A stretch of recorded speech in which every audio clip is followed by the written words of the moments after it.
YouTube, je vous retrouve aujourd'hui pour la première vidéo de l'année 2025. Donc belle année à tout le monde. J'espère que vous aurez la santé et que vos projets, tout ce que vous avez envie va se réaliser. Voilà, genre tous les meilleurs vœux pour 2025, quoi. On l'espère aussi pour Page Filante d'ailleurs.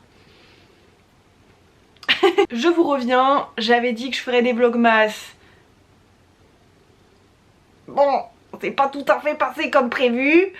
Écoutez, je m'excuse, hein, je peux pas faire autre chose que m'excuser, mais juste je me suis pas rendu compte à quel point ça allait me demander énormément de travail et clairement je n'avais pas le temps, ça n'était pas possible. En plus j'ai eu une coupure d'internet de pratiquement 3 semaines, j'ai été malade pendant 2 semaines, j'avais tous les marchés Noël, j'avais tout machin, bref. Ce n'était absolument pas possible, je n'ai pas du tout géré ça. Bref, repartons sur de nouvelles bases. Pendant les vacances, je me suis dit, parce que j'ai pris 2 semaines de repos, oui clairement, genre j'ai été en mode ah, mais ça faisait plus d'1 an que j'avais pas pris de repos, à part vite fait genre 2-3 jours au mois d'août. Vraiment 2-3 jours, donc un week-end. Là j'étais vraiment fatiguée, ça m'a fait un bien fou, donc je me suis dit let's go, on va avancer dans les livres de ma palle. Parce que j'ai pas eu énormément de temps, en tout cas pas assez à mon goût de temps pour lire les livres qui font partie de ma bibliothèque. Il y en a, ça fait très longtemps, je ne les avais toujours pas lus. Je me suis dit bon bref, ma palle elle est à entre 40 et 50, il est temps de la baisser. J'ai lu 11 livres, voilà, dont un livre qu'on m'a prêté. J'ai lu pas mal de livres et je suis très fière de moi. Du coup, je vais commencer par vous faire un petit unhaul. Oui, parce que qui dit on baisse la pile à lire, dit aussi on trie sa pile à lire. En tout cas, moi, c'est comme ça que je fonctionne. Et du coup, j'en ai enlevé 4. Alors, le premier que j'ai lu, enfin que j'ai enlevé, je l'ai noté sur un petit post-it parce que c'est un livre numérique. Donc évidemment, je l'aurai toujours quoi qu'il arrive. Mais je l'enlève des livres restants à lire. Voilà, donc c'est les Chroniques Homérides, donc c'est le tome 1, c'est un livre qui a été écrit par Alison Germain, c'était aux éditions du Chat Noir si je me trompe pas. C'est un livre qui a l'air vraiment bien, mais aujourd'hui je pense que j'ai trop traîné en fait à le lire, et aujourd'hui c'est plus vraiment le style d'ouvrage que j'ai envie de lire. Voilà, tout simplement. Il y a un moment donné où je me suis dit bah tiens, est-ce que je le lis ou pas machin. En fait j'avais l'impression de plus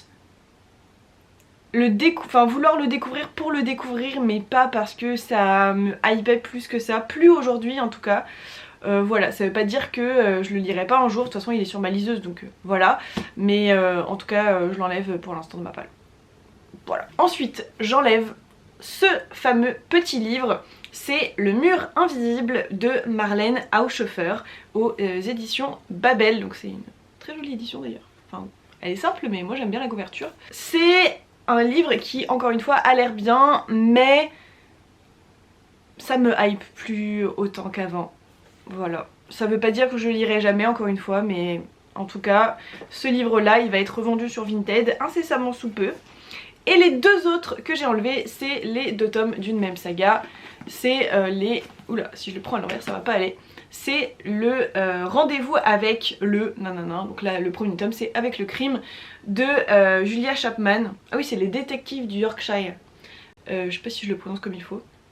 Voilà, donc c'est du Cozy Murder. Pour être très honnête avec vous, j'ai lu peut-être 20, 30, 40 pages. J'ai vraiment pas lu beaucoup du premier tome. Et l'ambiance, vraiment c'est... Je me suis pas sentie incluse en fait dans l'histoire. Je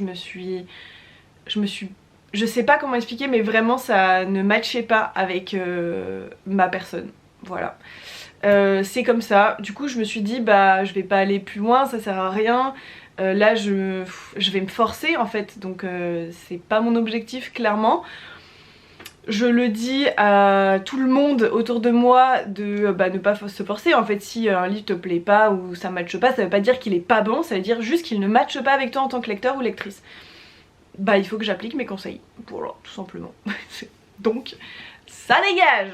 Bon, une fois qu'on a fait ça, que on a trié la pile à lire, même s'il y a des livres où je me dis en vrai je ne sais pas encore, mais pour l'instant je les garde, j'en ai déjà enlevé 4. Plutôt pas mal en vrai, plutôt pas mal. C'était des reliques en plus, donc vraiment je suis contente, je suis en accord avec moi-même et tout.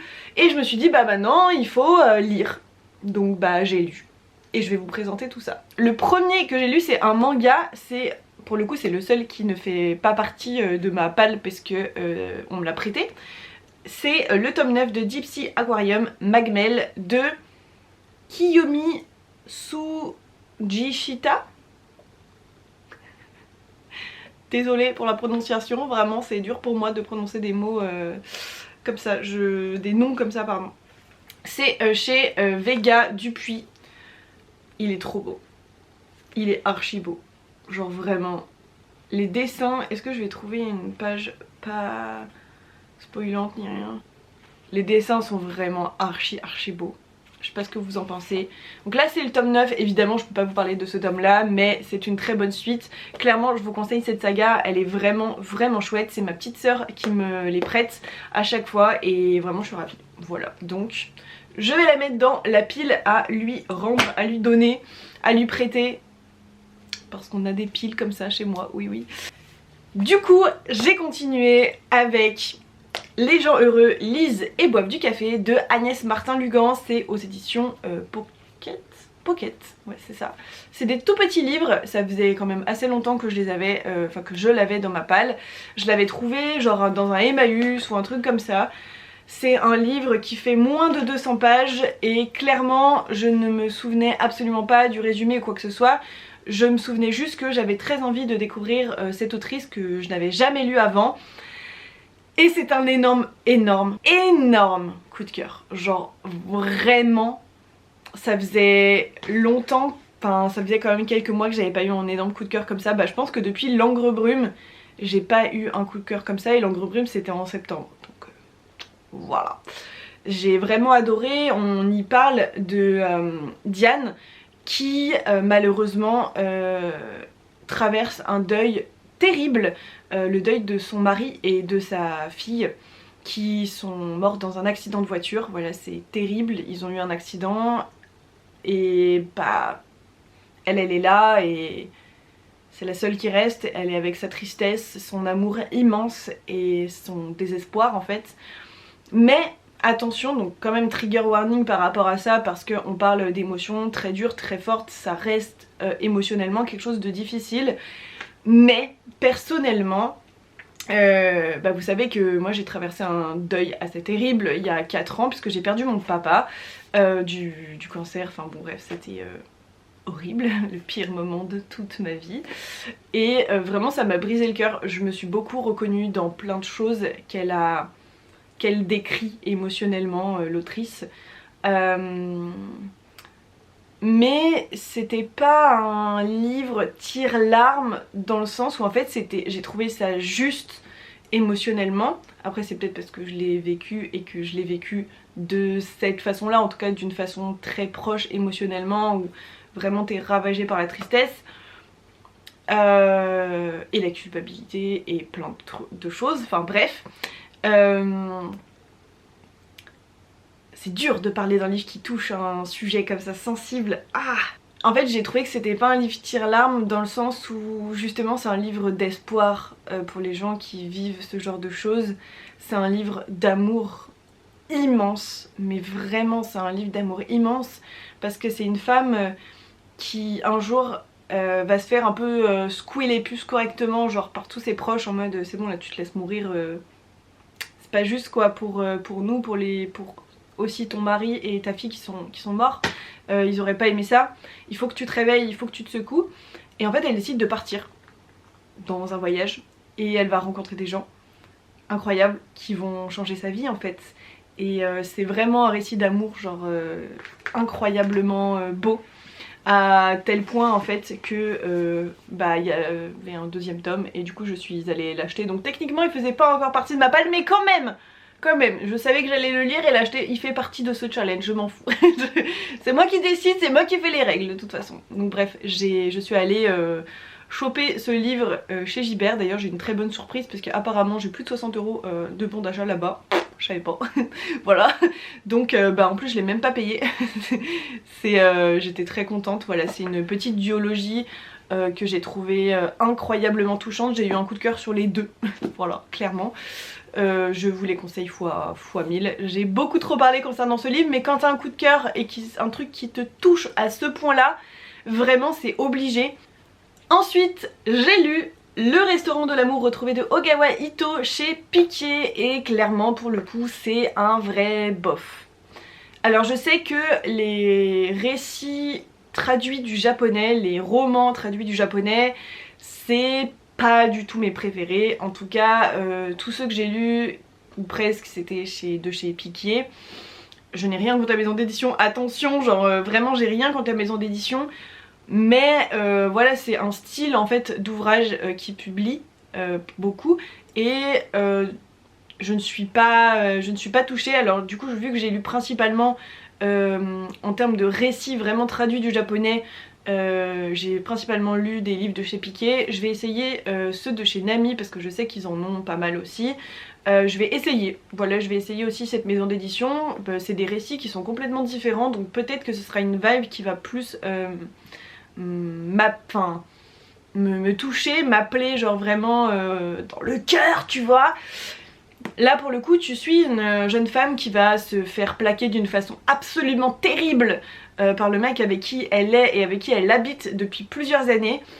Il va juste disparaître, dans le sens vraiment disparaître, hein. Elle rentre chez elle après le travail, il n'y a plus aucune affaire dans le putain d'appartement, pardon, et elle va récupérer juste un truc qu'il a laissé de sa grand-mère à elle, et elle va rentrer chez sa mère et elle va décider d'ouvrir, enfin déjà elle devient muette, elle ne parle plus, et enfin muette, alors elle a perdu sa voix. Bon, soit, moi je trouve ça un peu étrange mais soit. Et elle va décider d'ouvrir un restaurant un peu particulier et bref, elle va reconstruire sa vie comme ça. Personnellement, il y a des scènes que j'ai pas pu lire parce que parler de bouffe pendant 300 ans, enfin moi personnellement c'est très intime, mais vraiment moi je peux pas en fait, en termes de sensibilité je peux pas. Et il y a un moment donné où voilà, mais ça après c'est de ma faute hein, parce que je l'ai lu en sachant que ça allait parler beaucoup de bouffe, hein, attention, tu le sais dans le résumé. Mais il y a un moment donné où il y a une scène, clairement, si vous êtes sensible en termes de... enfin, tout ce qui est autour de l'animal, de la souffrance animale, etc. Clairement, ne lisez pas ce livre. Parce que moi c'est une scène, j'ai commencé, j'étais en mode... ah ouais non mais là je peux plus, là je suis désolée mais je peux plus, j'en ai des frissons d'horreur tellement ça m'a... vraiment je peux pas. J'ai lu les premières lignes, j'étais en mode non je ne peux pas lire la fin de ce livre, ce n'est pas possible. J'ai lu vraiment la fin pour me dire bah je sais quand même comment ça se termine, c'est assez horrible. Je trouve qu'émotionnellement il n'y a rien d'intéressant, je suis persuadée que ce livre correspond à pas plein de lecteurs, mais en tout cas c'est pas mon cas du tout. Lecture d'après, je me suis dit bah tiens je vais me lancer dans un manga. C'est un manga que ma cousine m'a offert pour mon anniversaire. Elle m'a offert le tome 2 que je n'ai pas encore lu pour le coup. Le tome 1 était vraiment long, mais c'est assez inhabituel en fait d'avoir un manga aussi gros. Je sais pas combien de pages il fait. Il fait plus de 350 pages, je viens de regarder. Donc c'est le tome 1 de Land de Kazumi Yamashita. Voilà, j'espère que je le prononce bien encore une fois. Alors les dessins, je les trouve sympas, même si le visuel des personnages, c'est pas forcément ce que je trouve le plus joli, pour être très honnête. Mais voilà, l'histoire était très sympa, enfin vraiment c'est étrange. Je trouve que c'est un manga qui rentre dans aucune case de ce que j'ai pu lire avant. Tu suis cette jeune fille qui... alors attends, comment raconter cette histoire genre? Tu suis un village entouré de collines et sur chaque colline il y a une statue et en fait il faut pas dépasser, faut pas aller au-delà de ces statues parce que ce sont les esprits et si tu dépasses, genre tu cours un grand danger, les esprits ne seront pas contents. Et cette jeune fille un jour va voir un autre personnage justement réussir à aller au-delà des statues des esprits. sans que ceci ne se réveille ou ne soit pas content, et elle comprend pas, elle a évidemment beaucoup de questions, c'est une enfant, c'est normal. Mais voilà, tout ça est très étrange, va y avoir une attaque dans le village de la part d'une jeune personne, mais on sait pas trop qui c'est, et elle va vouloir aller rencontrer, en fait, savoir tout ce qui se passe en fait. Elle va vouloir rencontrer la personne qui a dépassé les statues, elle va vouloir savoir qu'est-ce qui s'est passé, pourquoi il y a eu une attaque et tout, enfin bref, elle va chercher des réponses. Ça tire vraiment... sur quelque chose d'assez étrange, mais c'est intriguant assez pour que je lise le tome 2. Je sais pas si je lirai la suite, je vais voir déjà le tome 2, mais c'est vraiment, pour moi, c'est un manga, c'est inclassable. Vraiment, c'est inclassable. Mais c'est super intéressant, cette histoire de croyances, remettre les croyances à leur place ou pas. Est-ce que vraiment on doit tout croire, genre... Enfin, tu vois, ça remet vraiment des choses en question que je trouve intéressantes. Et ensuite, j'ai lu 2 cadeaux de Noël. Mon meilleur ami qui m'a offert un Noël presque parfait. Bienvenue à l'hôtel Mary de Cherry Chic. Bah ouais, Cherry Chic. Voilà, ça doit être son nom. C'est chez Comet, c'est un livre qui est juste trop beau, regardez-moi ça, c'est trop beau.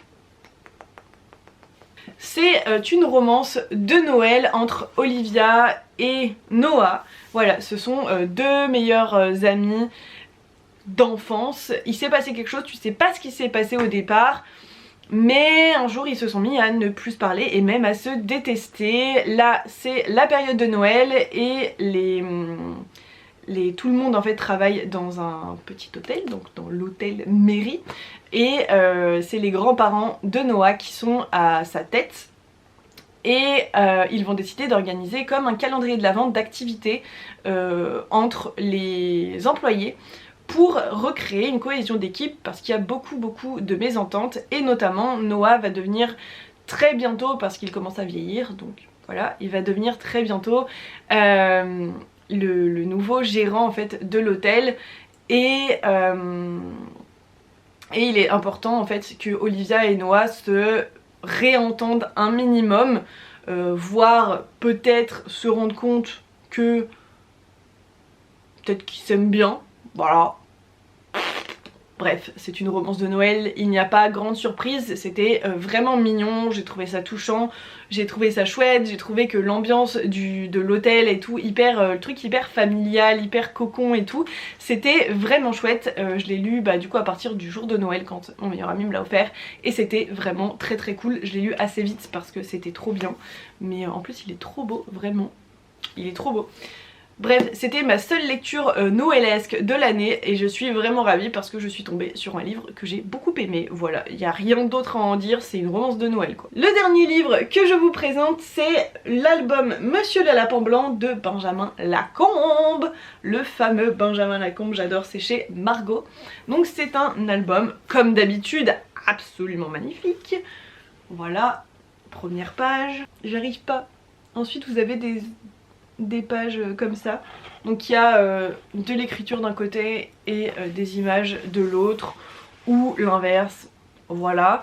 C'est un album, il est assez grand mais il est juste magnifique et on y raconte l'histoire du lapin blanc dans Alice au pays des merveilles, voilà. C'est super mignon, c'est super chouette, j'ai beaucoup aimé, c'est un livre que tu peux très facilement partager avec des enfants.